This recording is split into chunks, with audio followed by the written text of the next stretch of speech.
Hello everyone, I welcome you all to study Neeti. And आज के session में हम लोग करने वाले हैं अर्थमेटिक के कुछ क्वेश्चंस। सो बेसिकली ये जो हमारा वीक चल रहा है कौन स्पेशल वीक, उसके अंदर आज हम लोग अर्थमेटिक के क्वेश्चंस करेंगे। तो बेसिकली आज का जो सेशन रहेगा this is a session number 1 और सेशन नंबर 1 में हम लोग कवर करेंगे 8 टॉपिक्स। टोटल ऑफ 16 टॉपिक्स मैं आपको कवर कराऊंगी सारे के सारे चैप्टर्स के, मतलब सारे के सारे चैप्टर्स हम लोग पूरे करेंगे। एंड आज मैं आप लोगों को 8 टॉपिक्स कराऊंगी उसमें से, और हर एक टॉपिक के हम लोग 2-2 क्वेश्चंस करेंगे। मतलब this session will be containing 16 questions from each and every topic of part 1। And खास बात ये रहेगी जैसे हम लोगों ने लास्ट सेशन किया था, ये सेशन भी हम लोग किसके साथ करेंगे, ये सेशन भी हम लोग टाइमर के साथ करेंगे, क्योंकि टाइमर के साथ थोड़ा सा एक कंपेटिटिवनेस आती है, थोड़ी अच्छे से हमें दिमाग हमारा ज़्यादा चलने लगता है, तो टाइमर के साथ करेंगे। एंड हर क्वेश्चन के हिसाब से मैं आपको टाइमर दूंगी। स्टैंडर्ड टाइम मेरे को पता होगा क्वेश्चन का कितना है, उतने ही सेकंड्स का मैं आपको टाइमर दूंगी। मैक्सिमम 1 मिनट से ज़्यादा तो मैं वैसे भी नहीं दूंगी, ठीक है। आप ये सोच के रखना कि 30 to 40 सेकेंड्स 45 सेकेंड्स तक मैं दे दूंगी। अगर कोई क्वेश्चन ज़्यादा लंबा है तो उसके लिए 1 मिनट चलेगा। Okay, I hope everything is clear. So start करते हैं हम लोग आज अपना टॉपिक। एंड यस, इसका पार्ट नंबर 2 कल रहेगा, तो बाकी के जो टॉपिक्स हैं वो हम लोग कल कवर अप करेंगे। पहला क्वेश्चन देखते हैं। ओके, पहला क्वेश्चन हमारा पार्टनरशिप से है। And for this question I am giving you 45 seconds.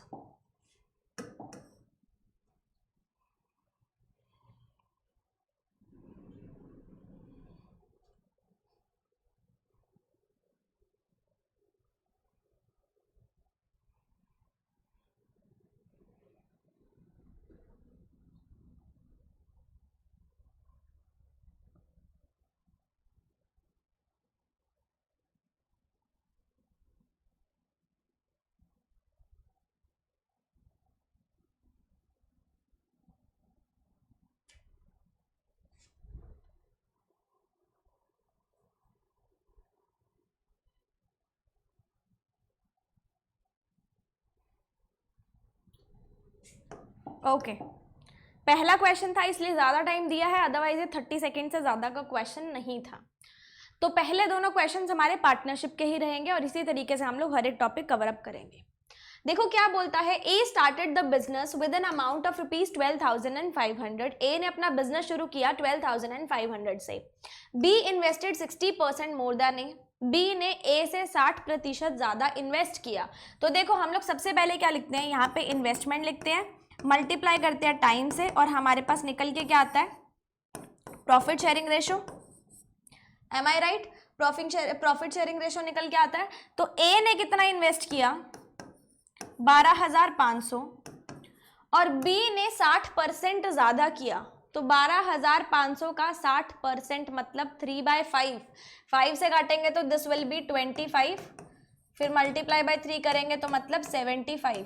7500 मोर, मतलब 12,500 में 7500 मोर इन्वेस्ट किया। 7500 मोर का मतलब क्या है, 20,000 रुपए इन्वेस्ट कर दिए। After 6 months C started the business with A and B with an amount 20% more than B. C आया 6 महीने के बाद, और C ने B से कितनी ज्यादा अमाउंट लगाई, 20%। तो 20,000 का 20% कितना होता है, 4,000। 4,000 ज्यादा इन्वेस्ट करी है, मतलब 24,000 इन्वेस्ट करी है। If the annual profit is this, हमें एनुअल प्रॉफिट पता है, मतलब हमें 1 साल का प्रॉफिट पता है। तो मतलब ए और बी दोनों एक एक पूरे साल रहे, मतलब कितने महीने रहे, 12 महीने। और सी कितने महीने रहा, 6 महीने, क्योंकि उसने 6 महीने के बाद ज्वाइन किया था। टोटल 12 महीने होते हैं, 6 महीने के बाद ज्वाइन किया, मतलब कितने महीने रहा हमारे साथ वो, 6 महीने। टोटल हमारे पास एनुअल प्रॉफिट है 7,12,000 का, तो उसमें से हमें प्रॉफिट किसका बताना है, सी का। तो प्रॉफिट शेयरिंग रेशियो निकाल सकते हो, कैंसिल आउट कर देते हैं इसको, 2, 2, 1 एंड देन 2 से काट देते हैं, 2, 2 एंड 120। कितना बचा हमारे पास, 125 रेशो 200 रेशो 120। किससे कट जाएगा, 5 से। 25 रेशो 50, रेशो कितना आ जाएगा अपने पास, 24। इतना ही आएगा ना, 25 रेशो 50 रेशो 24।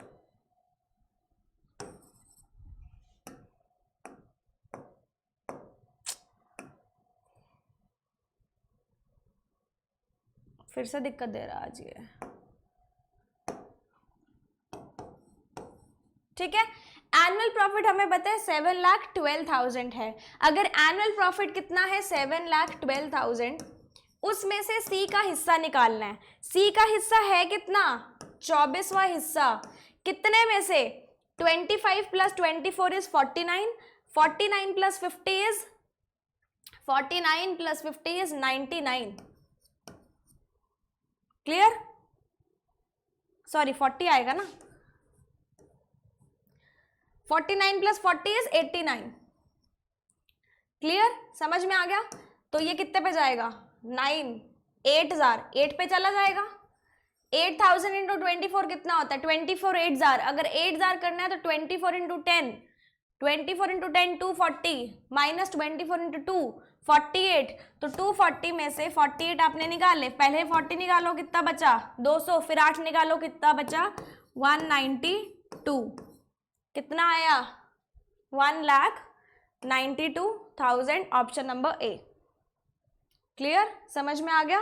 25:40:24, 5 के टेबल से इसको कट कर दिया था। पहला क्वेश्चन समझ में आया। चलते हैं अगले क्वेश्चन पे। अब इस क्वेश्चन के लिए मैं आपको सिर्फ और सिर्फ 30 सेकेंड्स दूंगी।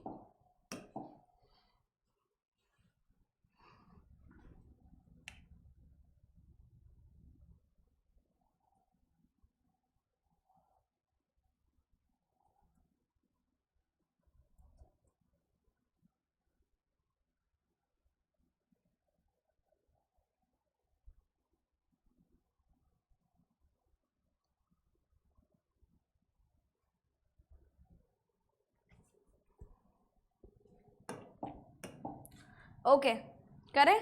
देखो, A started the business with investment of ₹4500। A ने अपना बिजनेस शुरू किया, इन्वेस्टमेंट कितनी थी 4500 की इन्वेस्टमेंट थी। And after 4 months B join the business. सबसे पहले इन्वेस्टमेंट लिखेंगे, ए की कितनी थी 4500, बी ने ज्वाइन किया 4 महीने के बाद। At the end of the year the total profit is 17,000। At the end of the year total profit कितना है 17,000। उसमें से ए का शेयर कितना है 9,000। मतलब बचा हुआ शेयर किसका हो जाएगा, बी का। 17,000 में से 9,000 माइनस किए, बचा हुआ शेयर कितना आया 8,000। मतलब इनका प्रॉफिट शेयरिंग रेशो कितना निकल के आया 9:8।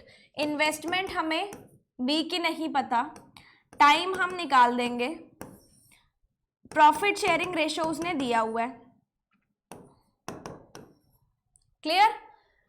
What is the bees investment, उसने दिया एनुअल प्रॉफिट, मतलब प्रॉफिट दिया at the end of year, मतलब एनुअल प्रॉफिट। तो टाइम पीरियड कितना था हमारे पास 12 महीने का, जिसमें से बी कितने महीने बाद आया था 4 महीने। मतलब पहले 4 महीने बी प्रेजेंट नहीं था। अगर पहले 4 महीने बी प्रेजेंट नहीं था तो बी कितने महीने के लिए आया 12 - 4 8 महीने के लिए। और उसने अमाउंट एक्स इन्वेस्ट कर दी। इसको कट कर लेते हैं, देखो 4 3 है ना। तो मतलब 4500 इंटू 3 डिवाइडेड बाय 4x किसके बराबर है 9:8। ये हो जाएगा 500 और ये हो जाएगा 2। तो हमारे पास कितना आ जाएगा ये, 1 मिनट, 3 6 4 और 6 आएगा ना, या मैं बोल दूं 2 और 3 आएगा। ये 2 आ जाएगा तो ये कितना आ जाएगा 4। क्लियर। तो 3 4 12, 12 5 कितना हो जाएगा 60।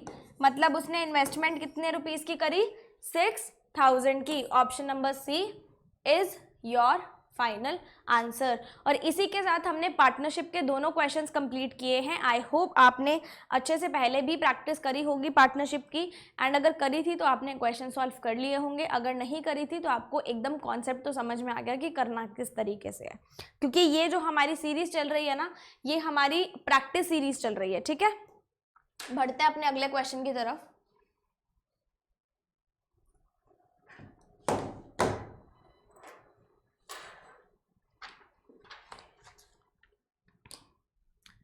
So this is a question from the topic average. अब दोनों क्वेश्चंस हमारे एवरेज के रहेंगे एंड इसके लिए मैं आपको दे दूंगी 30 सेकेंड्स। मिक्सचर एलिगेशन से इसको ट्राई करके देखना एक बार, एलिगेशन लगाते हैं ना हम लोग, उससे ट्राई करना है इसको।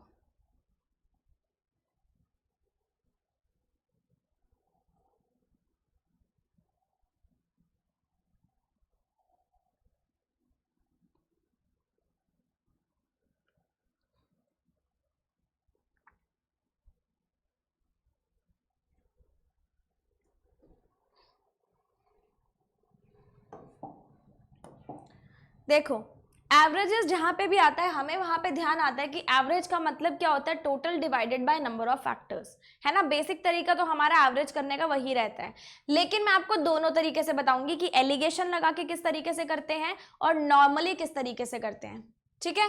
The total number of students in the class is 200, total number of students कितने हैं क्लास में, 200 हैं, and the ratio of number of boys to girls in the class is 13:7, मतलब इन 200 में से बॉयज और गर्ल्स का रेशो कितना है, 13:7। टोटल को रेशो के टोटल से डिवाइड करोगे, दोनों का नंबर आ जाएगा।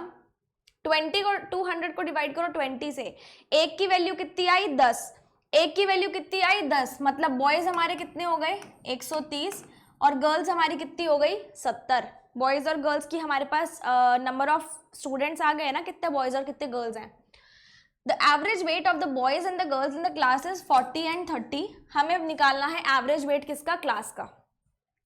जो नॉर्मल तरीके से आप करते हो, जो बहुत टाइम टेकिंग तरीका होता है, वो क्या रहता है, देखो आप क्या करते हो, आपको पता है कि टोटल किसके बराबर होता है, एवरेज इंटू नंबर, यही होता है। या मैं बोलूं एवरेज किसके बराबर होता है, total divided by number of factors. हमें निकालनी है एवरेज, एवरेज का मतलब क्या है, total divided by number of factors. दोनों तरीके से देख सकते हैं। अब अगर मैं यहां देखूं इसको टोटल ऑफ क्लास से देखती हूं, मुझे निकालना है total weight of class.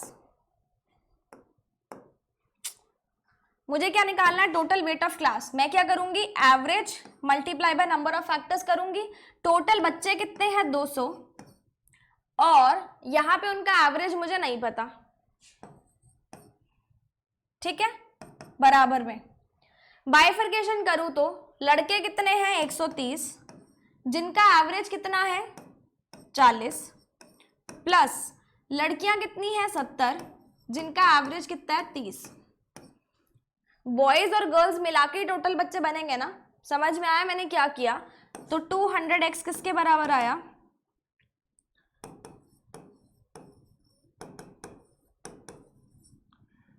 x किसके बराबर आ जाएगा,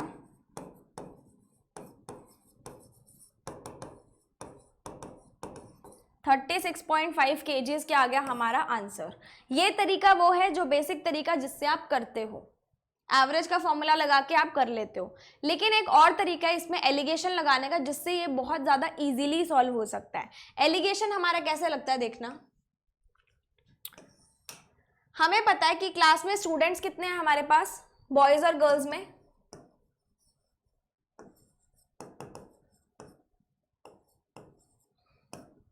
पता है ना हमें, या रेशो उनका पता है ना, ठीक है। एवरेज देखो, सबसे पहले एवरेज कितनी है बॉयज की, 40, और गर्ल्स की कितनी है, 30। हमें निकालनी है average weight of class. Average weight of class मतलब होल ओवरऑल क्लास की एवरेज हमेशा बीच में आती है, और जो रेशो हमारे पास निकल के आता है वो रेशो किसका होता है, नंबर का। ऊपर हम एवरेज लेते हैं और जो नीचे रेशो आता है वो नंबर का होता है। अगर एवरेज ऑफ मान लो स्टूडेंट्स है या average of teacher and students है, तो नीचे वो रेशो दे देगा number of teacher and students कितने हैं उनका रेशो, ठीक है। तो नंबर का रेशो हमारे पास है 13:7। इसको इससे माइनस करते हैं तो ये आएगा, इसको इससे माइनस करते हैं तो ये आएगा, ये आप सबको पता है, एलिगेशन जिसने भी सीखा है। 40 - x की वैल्यू किसके बराबर आती है, इसके मल्टीपल में, इसके मल्टीपल के, और 30 - x की वैल्यू किसके बराबर आती है, इसके मल्टीपल के। तभी तो हमारे पास रेशो आया ना। मतलब यहां पे हुआ क्या,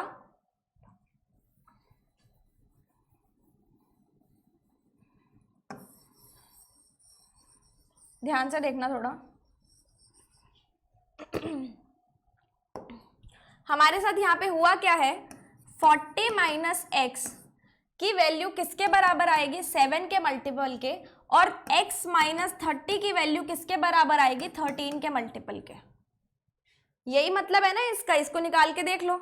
अब इसको क्रिस क्रॉस कर दो, 13 4 आर 520 माइनस 13x बराबर 7x माइनस 210, तो 20x किसके बराबर आ जाएगा, 73, 730, तो x किसके बराबर आ जाएगा, 36.5 kgs। ये हम लोग किससे लगाते हैं, एलिगेशन से लगाते हैं। अगर किसी ने एलिगेशन पढ़ा हुआ है तो उसको समझ में आ गया होगा, जिसने नहीं पढ़ा, हम हमेशा जो दो फैक्टर्स होते हैं उनकी अलग अलग एवरेजेस ऊपर लिखते हैं, और जो मिक्स्ड मतलब ओवरऑल फैक्टर होता है उसको बीच में लिखते हैं।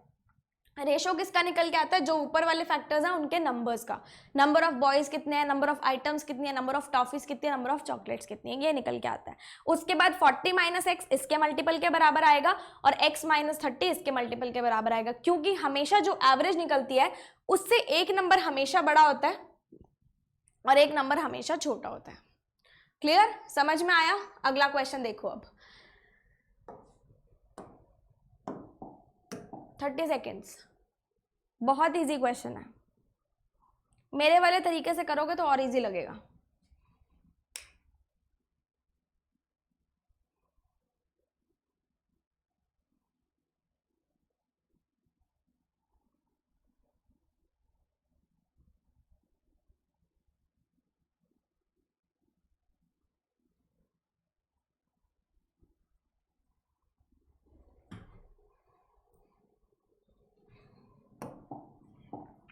देखो, average age of, wait a second, average age of 30 students in a class is 18।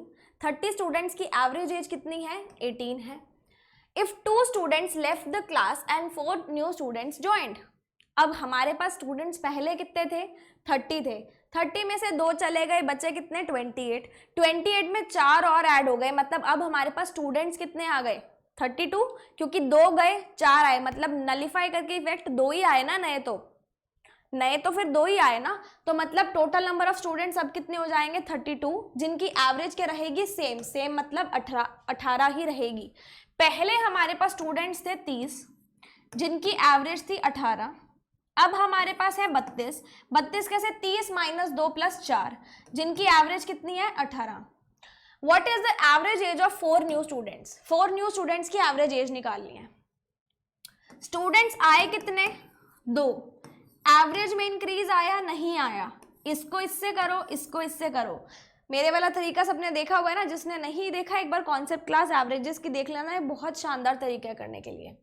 यहाँ पे हम लोग लिखते हैं स्टूडेंट्स और यहाँ पे हम लोग लिखते हैं एवरेज, और जो इनका नेट इफेक्ट निकल के आता है वो होता है कि कितने बच्चे आए हैं, उनका वेट या फिर उनकी हाइट या फिर उनका जो भी इसने बोल रखा होता है ना। एज पूछे तो अब अपने पास टोटल एज निकल के आएगी, है ना, ठीक है। तो यहाँ पे हमेशा इसको इससे करते हैं, इसको इससे मल्टीप्लाई करते हैं, 18 2 36 प्लस 0, तो मतलब जो 4 बच्चे आए हैं उनकी टोटल एज कितनी है, 36। हमें निकालनी है एवरेज, तो एवरेज क्या होती है, total divided by number of factors, मतलब एवरेज एज कितनी बन जाएगी, एवरेज एज कितनी बन जाएगी, 9 इयर्स। कितनी बन जाएगी, 9 इयर्स। आप इसको बेसिक तरीके से भी कर सकते हो, उससे आपको ज़्यादा टाइम लगेगा। इन क्वेश्चंस को मैंने पूरे एवरेज चैप्टर को आपको इसी मेथड पे सॉल्व करवाया हुआ है। जिसने भी कॉन्सेप्ट क्लास नहीं देखी है, एक बार थोड़ा सा मेथड समझ लेना, क्योंकि बहुत अच्छा मेथड होता है ये वाला। डन, एवरेजेस के 2 क्वेश्चन किए, अब नए टॉपिक पे बढ़ते हैं, which is time and work and my favourite topic. 40 seconds.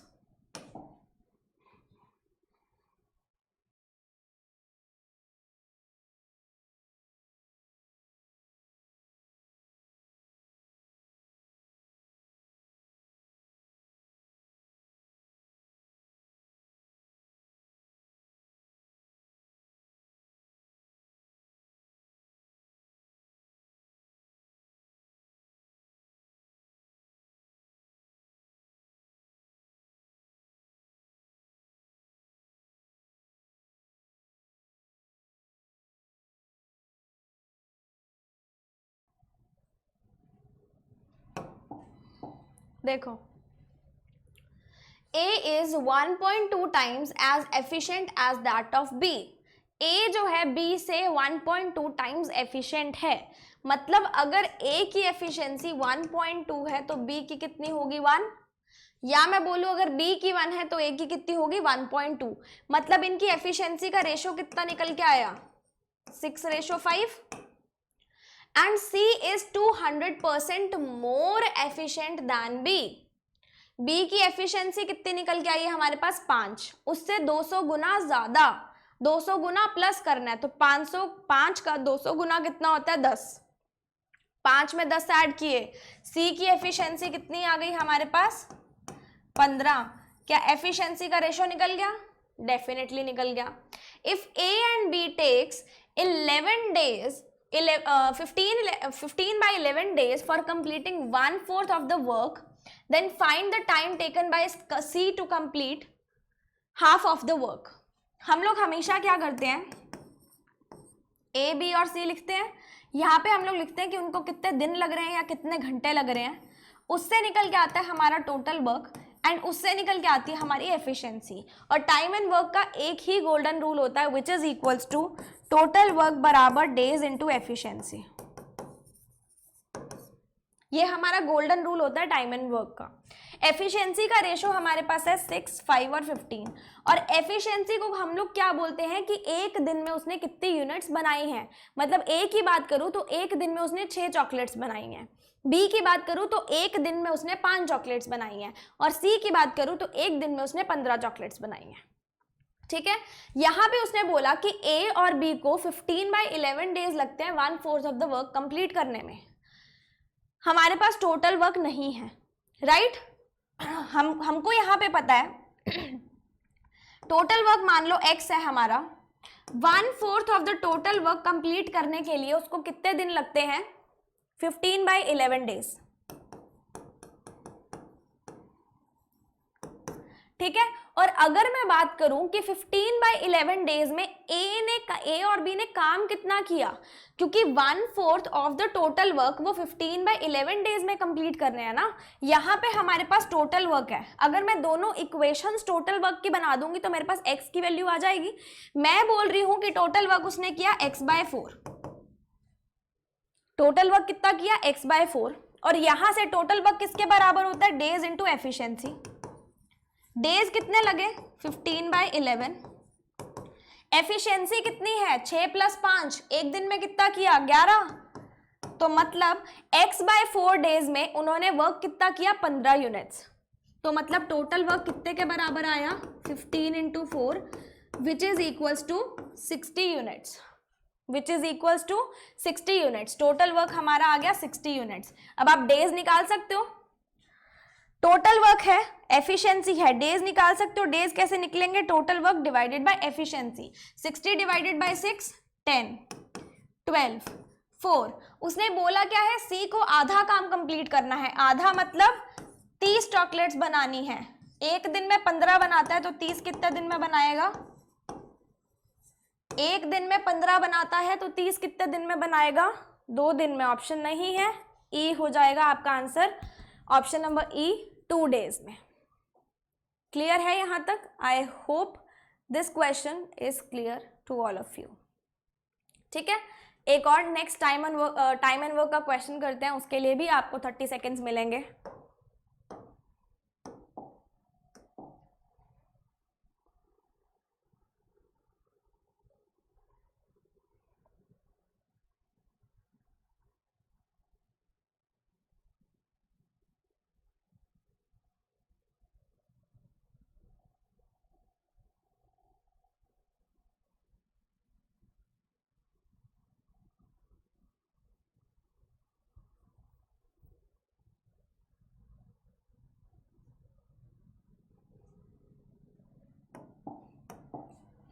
देखो, A alone can complete a work in 24 days. A कितने दिन में पूरा कर सकता है काम को 24 दिन में. And A and B together can complete the work in 16 days. A और बी दोनों कितने में कर सकते हैं 16 दिन में. If A started the work and after 8 days he left, then B alone complete the remaining work. तो बी रिमेनिंग काम को कितने दिन में कंप्लीट कर पाएगा। हमारे पास बी की एफिशिएंसी नहीं है ना बी के दिन है, तो हम लोग नहीं निकाल सकते, बट ए है और बी है तो उससे बी निकल के आ सकता है। सिमिलर तरीका करेंगे, यहाँ हमने डेज लिखा, इधर हम टोटल वर्क निकालेंगे, इधर जाके एफिशिएंसी निकलेगी। क्लियर। अब यहाँ पे देखो 24 और 16 का एलसीएम कितना होता है 48, एफिशिएंसी कितनी आई 2, एफिशिएंसी कितनी आई 3। ए और बी दोनों की मिला के 2 है और ए अकेले, दोनों की मिला के 3 है और ए अकेले की 2 है, मतलब बी की एफिशिएंसी कितनी निकल के आई 1, कितना आ जाएगा 48 डेज। वो पूरे काम को अकेला 48 डेज में खत्म कर लेगा। ए जो है वो 8 दिन तक काम करता है, एक दिन में 2 यूनिट्स बनाता है, तो 8 दिन में कितने यूनिट्स बना लेगा 16 यूनिट्स। बनानी कितनी थी 48 यूनिट्स, ए ने बना कितनी दी 16 यूनिट्स, मतलब बी के लिए काम बचा कितना, रिमेनिंग वर्क कितना आया 32 यूनिट्स। और 32 यूनिट्स किसको बनानी है बी को। बी जो है एक दिन में 1 यूनिट बनाता है, बी एक दिन में 1 यूनिट बनाता है, तो 32 यूनिट्स कितने दिन में बनाएगा 32 डेज में, कितने में बनाएगा 32 डेज में। Option number D will be your answer. Clear हो गया होगा टाइम एंड वर्क भी। अब एक और नए टॉपिक पे चलेंगे which is time, distance and speed.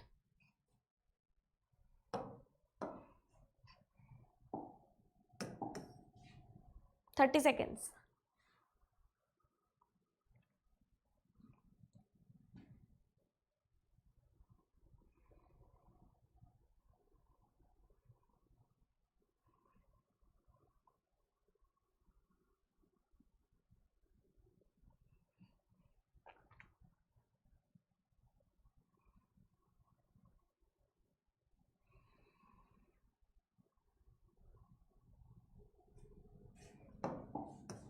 Time, distance and speed का एक गोल्डन रूल क्या होता है सबको पता होगा। डिस्टेंस बराबर क्या होता है स्पीड इनटू टाइम, पता होगा सबको। ठीक है, इसी कॉन्सेप्ट पे हमने अब चलना है। A covers a distance with a car at a speed of 75 kilometer per hour. A car से ट्रैवल करता है और कार की स्पीड कितनी है 75 kilometer per our. In 4 hours, 4 घंटे में ट्रैवल करता है। क्या हम लोग यहाँ से डिस्टेंस निकाल सकते हैं, डेफिनेटली निकाल सकते हैं। डिस्टेंस अगर मैं ए का निकालूं बाय कार,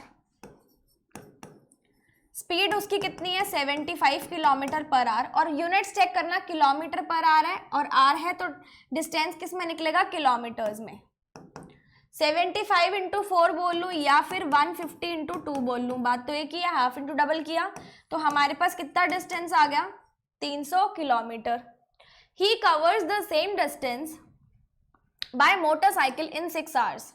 तो मोटरसाइकिल से 6 घंटे में कंप्लीट कर लेता है। डिस्टेंस हमारे पास है, टाइम हमारे पास है, तो मोटरसाइकिल की स्पीड निकाल सकते हैं। मोटरसाइकिल की स्पीड क्या आ जाएगी डिस्टेंस अपॉन टाइम। स्पीड कितनी निकल के आई 50 kilometre per our. By what percentage he should increase the speed of his motorcycle to cover the same distance in 4 hours? उसको मोटरसाइकिल की स्पीड कितने गुना से बढ़ानी पड़ेगी ताकि वो जो सेम डिस्टेंस है 4 घंटे में पूरा कर सके। पहला जो नॉर्मल डिस्टेंस मतलब जो नॉर्मल स्पीड थी वो ये थी, अब उसने क्या बोला स्पीड इंक्रीज करनी है। हमारे पास यहाँ पे डिस्टेंस भी है, हमारे पास टाइम भी है, तो मोटरसाइकिल की नई स्पीड क्या निकल जाएगी distance upon time. Distance upon time, तो डिस्टेंस 300 है, टाइम 4 है, तो मतलब यहाँ पे कितने निकल के आएगी 75 किलोमीटर पर आवर। नई स्पीड कितनी आई 75 किलोमीटर पर आवर। वो बोल रहा है कि कितने परसेंट से बढ़ा दी जाए। कितने से बढ़ाई उसने 25 से। किस पे बढ़ाई 50 पे, ओरिजिनल पे बढ़ती है ना, तो कितने परसेंट का इंक्रीज आया, कितने परसेंट का इंक्रीज आया 50% का। पहले 50 थी अब 75 हो गई, कितने परसेंट का इंक्रीज आया 25 का इंक्रीज आया 50 के ऊपर, 25 का 50 के ऊपर इंक्रीज आया, मतलब इंक्रीज कितने परसेंट का आया 50% का। क्लियर है? नेक्स्ट पे चलें। देखो 30 seconds.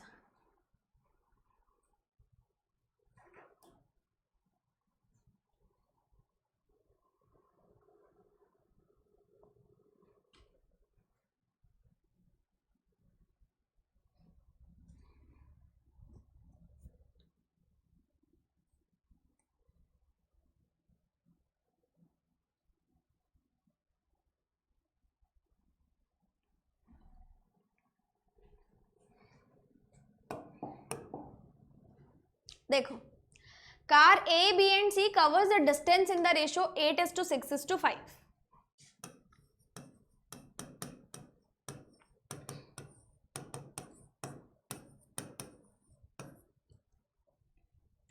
And the speed of the car A, B and C is in the ratio 4:3:2.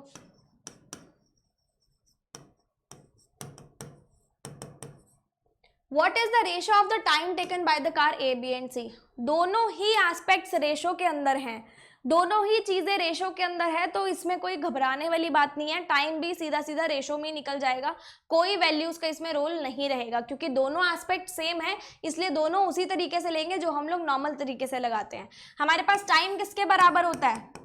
Distance upon speed. 8/4 कितना होता है? 2।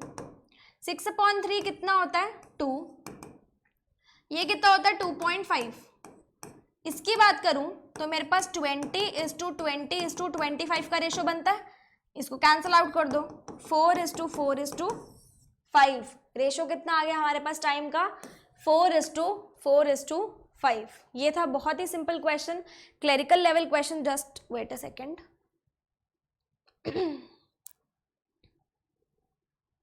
Yes, working fine.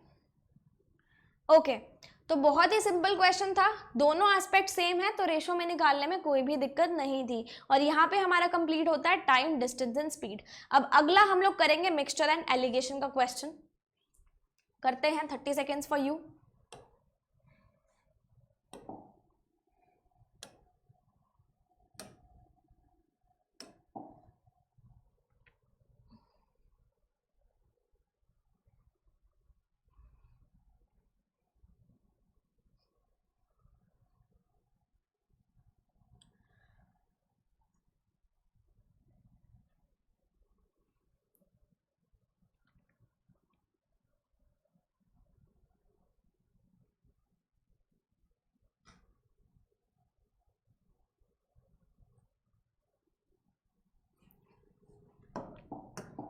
मिक्सचर का क्वेश्चन है, देख लेते हैं।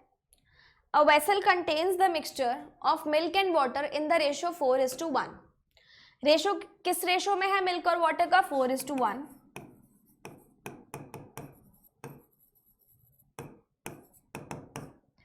If 25 liters of water is added to the vessel, then the ratio of milk and water becomes 16:9.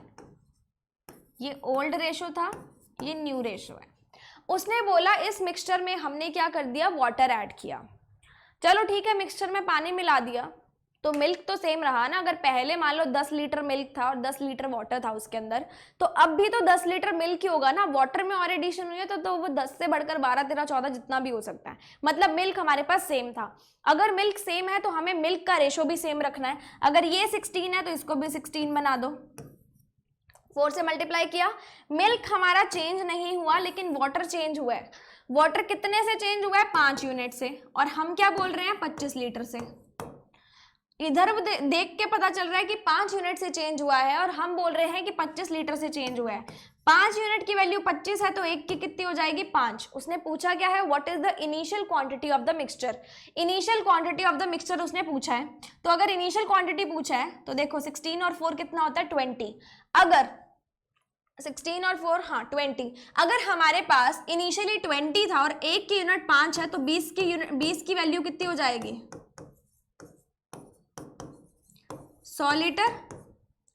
एक की यूनिट 5 है तो 20 की वैल्यू कितनी हो जाएगी? 100 लीटर। तो हमारे पास इनिशियल मिक्सचर कितना आ गया? 100 लीटर्स का।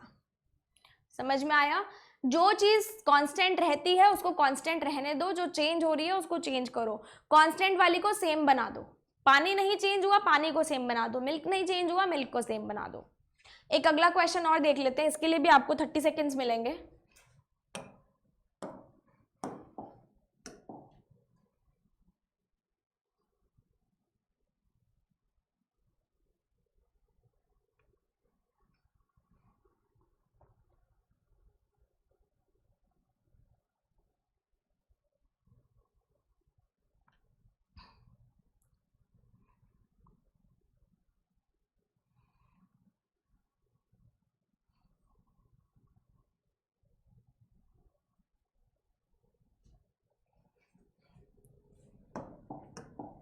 Okay. A vessel has 30 liters of milk and water in the ratio 3:2. 30 liters of milk और water का रेशो को आप 3:2 में बांट दोगे। 30 को 3:2 में बांटो। 30 को टोटल को रेशो के टोटल से डिवाइड किया, 30 को 5 से डिवाइड किया, 1 की वैल्यू कितनी आई 6, तो 3 की कितनी हो जाएगी 18 और 2 की कितनी हो जाएगी 12। ये किसका आ गया मिल्क का और ये किसका आ गया वाटर का। If x litres of water and 22 litres of milk is added, x litre पानी मिलाया और 22 लीटर मिल्क मिलाया, तो रेशो कितना बन जाता है 4:5। ये कितना हो गया 40 और ये कितना हो गया 12 + x। अगर 4 की वैल्यू 40 है, अगर 4 की वैल्यू 40 है मतलब मल्टीप्लाई बाय 10 किया है, तो 5 की वैल्यू भी कितनी होनी चाहिए 50 होनी चाहिए। 4 की वैल्यू 40 है तो 5 की वैल्यू 50 होनी चाहिए और 12 + x किसके बराबर आ जाएगा 50 के।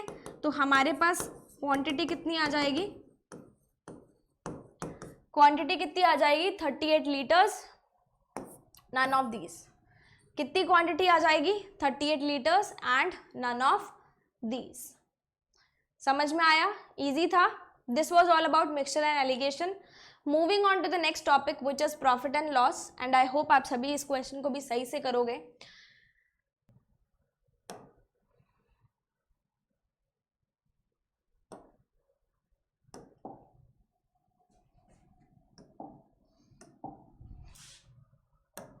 Thirty seconds for you.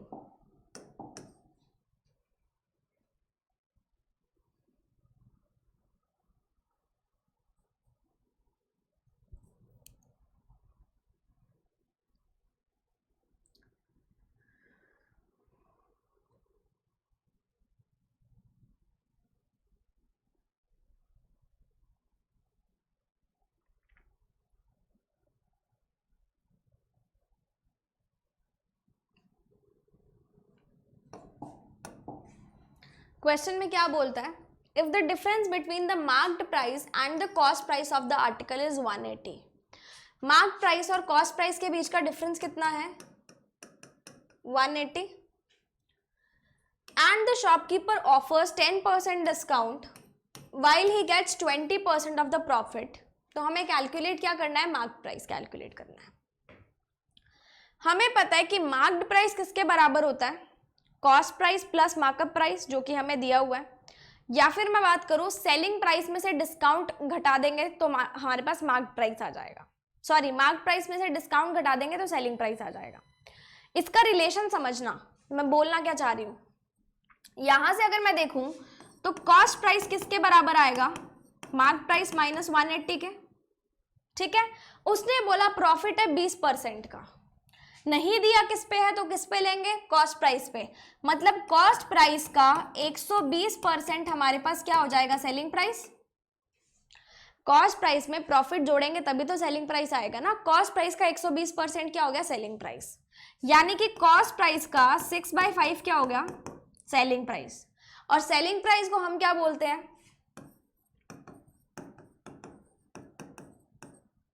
Mark price minus discount. Discount दिया उसने 10% का, किस पे, मार्क्ड प्राइस पे। हम बोलते हैं 100% मार्क्ड प्राइस में से 10% मार्क्ड प्राइस का माइनस किया तो सेलिंग प्राइस आया। सेलिंग प्राइस क्या बन गया, 90% ऑफ मार्क्ड प्राइस बन गया। कॉस्ट प्राइस को मार्क्ड प्राइस से रिप्लेस कर दो,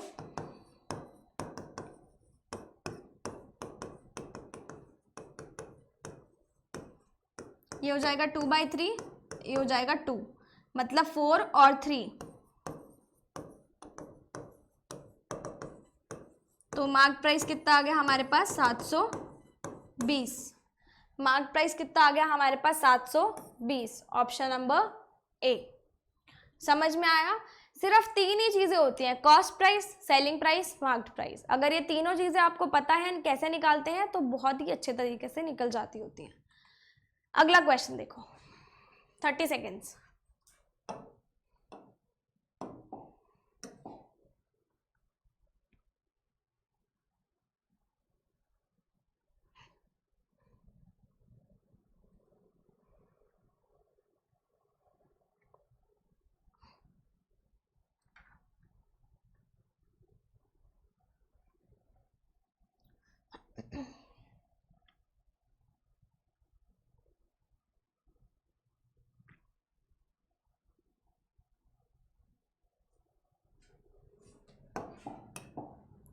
देखो, if the profit earned on selling an article for rupees 2400 is 75% of the loss incurred on the selling the same item for 1700। बहुत कंफ्यूजिंग सी lines है, इसको तोड़ तोड़ के पढ़ेंगे। प्रॉफिट अर्न किया है किसी आइटम को बेच के 2400 पे। प्रॉफिट क्या होता है? Selling price minus cost price, हमें पता है। तो अगर मैं प्रॉफिट की बात करूं तो that is equals to selling price minus cost price. Selling price हमारे पास कितना है? 2400। कॉस्ट प्राइस हमें नहीं पता। प्रॉफिट किसके बराबर है? 75% मतलब 3/4 किसके? जो लॉस इनकर हुआ है उसी आइटम को 1700 पे बेचकर। मतलब अब हमारा सेलिंग प्राइस क्या हुआ? अब हमारा सेलिंग प्राइस क्या हुआ? 1700। और लॉस हमेशा क्या होता है? Cost price minus selling price, क्योंकि हमने खरीदा ज्यादा में और बेचा कम में। मतलब 3/4 of cost price minus selling price. हमें क्या निकालना है? सेलिंग प्राइस निकालना है अगर 20% का प्रॉफिट हो। कोई नहीं, इसको सॉल्व कर लो। तो यहां से देखो 24 × 4 96, 51 एंड 4 कॉस्ट प्राइस बराबर कितना हो जाएगा? 7। एक मिनट, 4 है ना ये, तो 7 हो जाएगा बराबर 14700। तो कॉस्ट प्राइस हमारे पास कितना आ गया? 2100। कॉस्ट प्राइस कितना आ गया? 2100। उसने बोला है प्रॉफिट उसने कमाया है 20% का। और तो हमें पता है कि प्रॉफिट जब उसने नहीं बोला कि कैलकुलेट किस पे करना है, तो हम हमेशा कैलकुलेट किस पे करते हैं? कॉस्ट प्राइस पे। कॉस्ट प्राइस में 20% जोड़ेंगे तो सेलिंग प्राइस आ जाएगा। मतलब कॉस्ट प्राइस का कितना हो जाएगा? 120%। 2100 का 6/5 कर दो, 5 से करेंगे तो ये 420 आ जाएगा। 420 × 6 कर लो,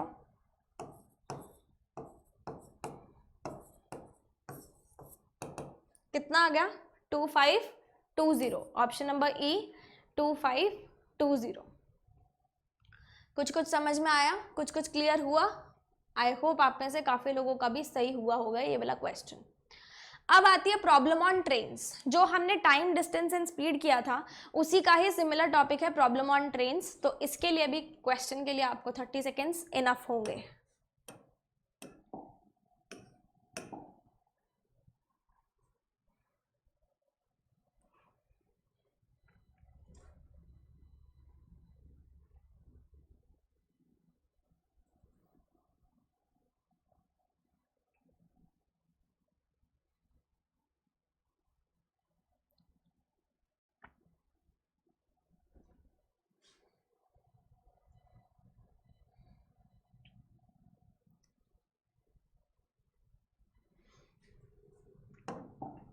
एक छोटा सा कॉन्सेप्ट पहले समझा देती हूँ इसका।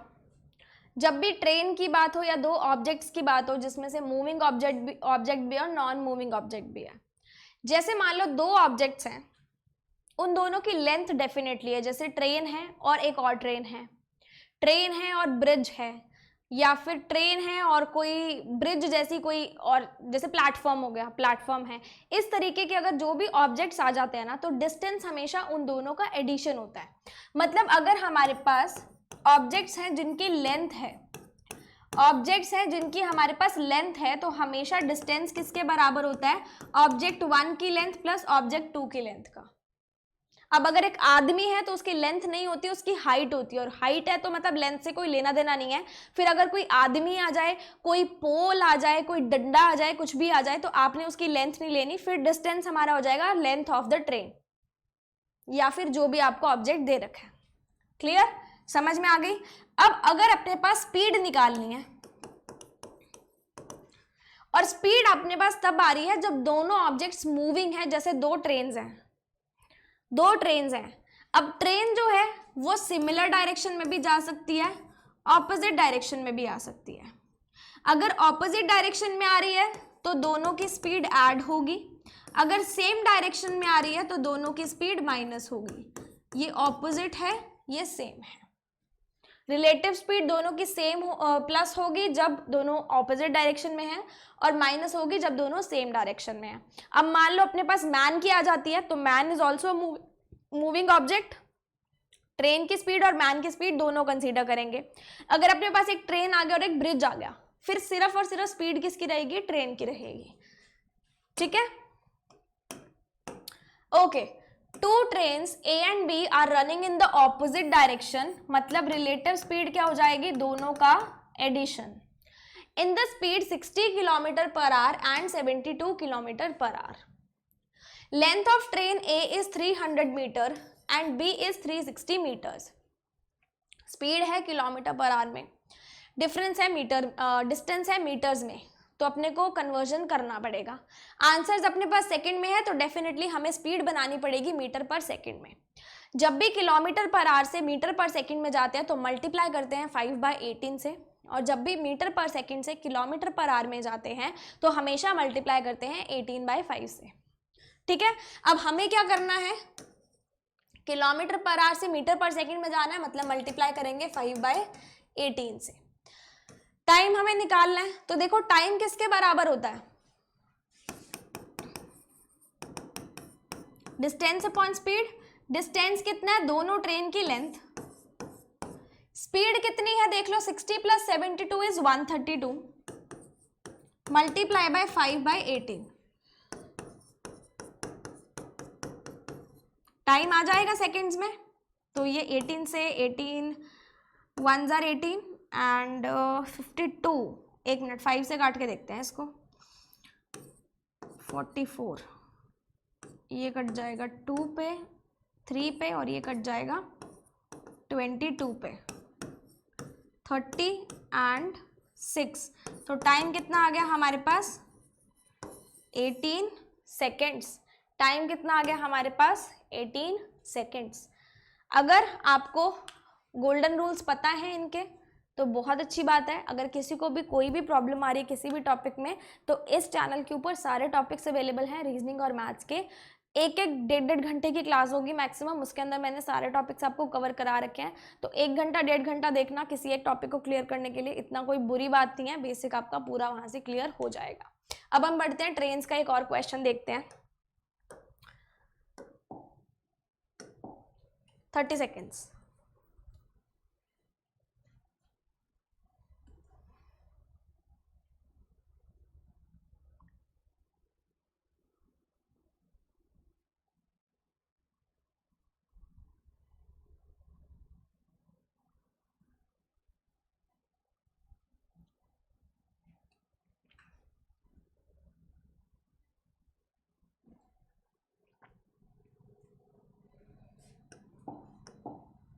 देखो, if the length of train A is 140 meters and crossed a platform of length 160 meters, distance किसके बराबर होगा? दोनों की लेंथ के। डिस्टेंस हमारे पास आएगा कितना? 140 + 160,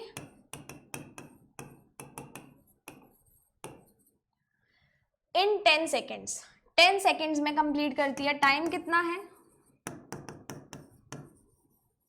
क्या ट्रेन एक ही स्पीड निकाल सकते हो यहाँ से? डेफिनेटली निकाल सकते हो, क्योंकि मूविंग ऑब्जेक्ट एक ही है, स्पीड एक की होगी।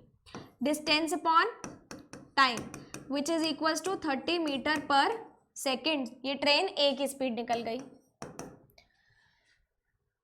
And another train B of length 152 meter with the speed 30% more than A A की स्पीड है 30 meter per second, 30 meter per second में 30% और जोड़ दो, मतलब 9 और जोड़ा, तो ट्रेन बी की स्पीड कितनी आ गई?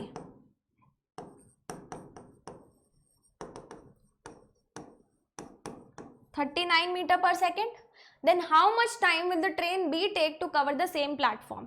ट्रेन B और प्लेटफॉर्म को इकट्ठा लाया गया, मतलब डिस्टेंस क्या होगा अब? ट्रेन B की लेंथ प्लस प्लेटफॉर्म की लेंथ. B की कितनी है? 152 और प्लेटफॉर्म की कितनी है हमारे पास? 160.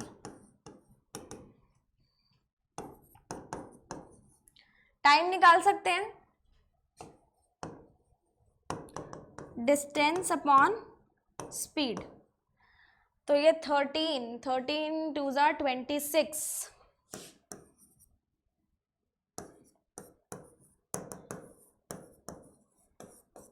कितना टाइम आ गया हमारे पास? 8 seconds. Option number D 8 seconds will be your answer. जो मैंने कॉन्सेप्ट बताया था वही कॉन्सेप्ट इसमें भी अप्लाई हो रहा है, और वही अगर अर्थमेटिक आपको मेंस लेवल की आ जाती है तो कॉन्सेप्ट चेंज नहीं होता, बट उसकी एप्लीकेशन चेंज हो जाती है. अगला फाइनल एंड लास्ट टॉपिक देख लो, प्रोबेबिलिटी है, जिससे काफ़ी लोग भागते हैं, लेकिन फिर भी भागना अपने को नहीं है. 30 सेकेंड्स दे रही हूँ, ईजी है, दोनों क्वेश्चन ही करके जाना, भाग मत जाना प्लीज़.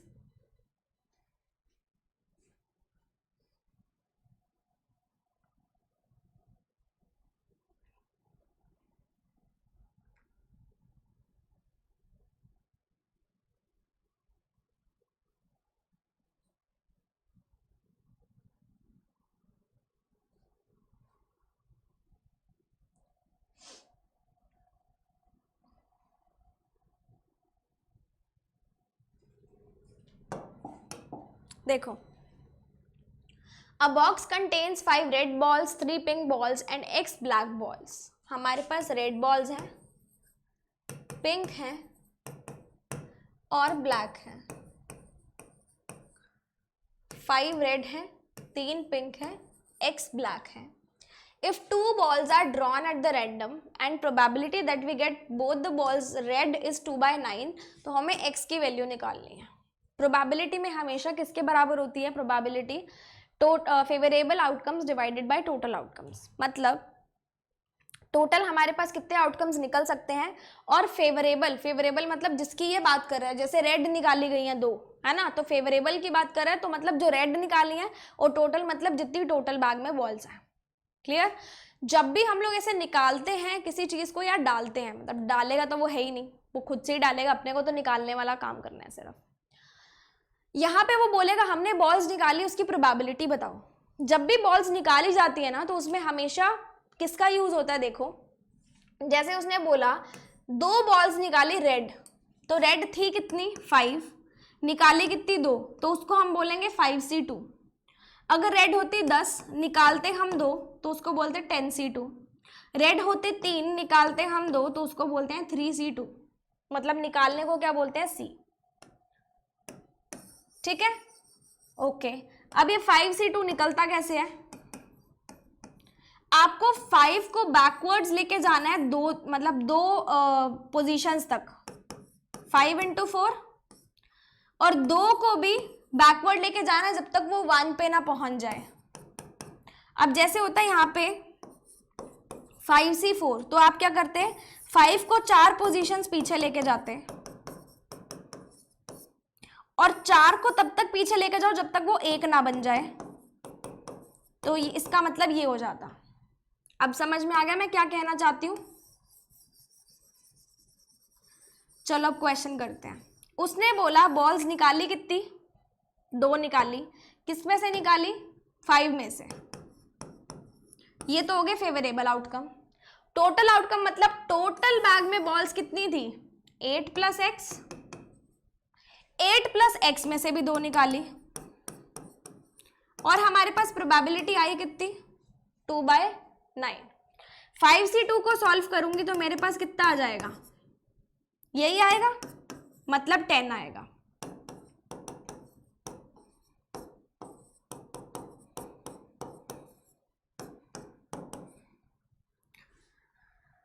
तो यहां पे इसका मतलब क्या बना हमारे पास? 8 + xC2 किसके बराबर आया? 45 के. राइट। 8 + XC2 किसके बराबर आया? 45 के। अब मैं आपको यही सजेशन दूंगी कि आप इन ऑप्शंस में से उठाओ। अगर 8 + XC2 की वैल्यू 45 लानी है, मतलब 8 प्लस जो भी नंबर है उसको 2 पोजीशंस पीछे लेके जाना है। 8 + 3 करूंगी तो 11 बनेगा, 11 को 2 पोजीशन पीछे लेके गई, क्या हमारे पास 45 आया? नहीं आया। 8 + 5 लो, 11 से तो 55 बन रहा है, मतलब और बड़ा नंबर करूंगी तो और बनेगा। हमें 3 से छोटा चाहिए, मतलब 2 लेके देखते हैं।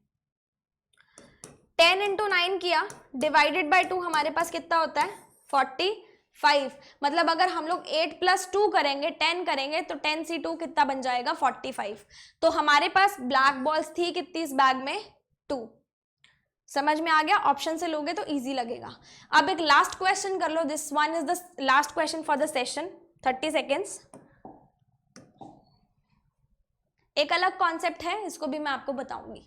वैसे ये 15-20 सेकेंड से ज्यादा का क्वेश्चन है नहीं।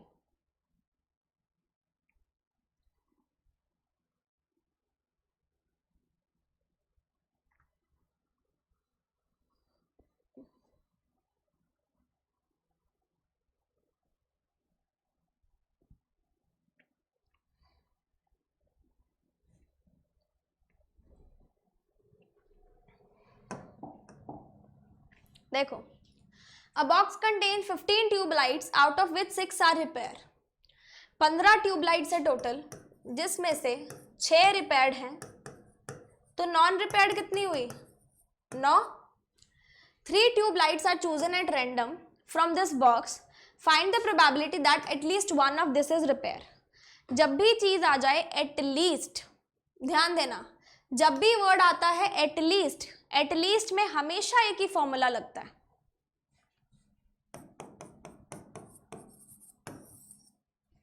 हमेशा एक ही लगता है, 1 - नन। 1 - नन का मतलब क्या है? 1 में से वो हमें आउटकम्स माइनस करने हैं जो रिपेयर्ड नहीं है, मतलब 1 में से नॉन रिपेयर्ड आउटकम्स हमें माइनस करने हैं। 1 में से कौन से माइनस करने हैं? Non repaired. देखो, हमने ट्यूबलाइट्स निकाली, कितनी थी? 3 निकाली थी कितनी हमारे पास नॉन रिपेयर्ड? 9। 9 में से कितनी निकाली? 3 निकाली। और टोटल हमारे पास ट्यूबलाइट्स कितनी थी? 15। 15 में से 3 निकाली, ये हमारे पास फेवरेबल हुआ, ये हमारे पास टोटल हुआ। समझ में आ गया? ठीक है। नन का मतलब जो रिपेयर्ड नहीं है, रिपेयर्ड नहीं है का मतलब जो नॉन रिपेयर्ड है। 3 से C3 कैंसिल हो जाएगा, तो इसको काट लो। 2 3 5 4, तो ये कितना बन गया? 1 - 4/65। 4/65 ही बनाना, 1 मिनट चेक करने दो मुझे। 3/5 2, ये 3 को मैंने क्यों कैंसिल किया?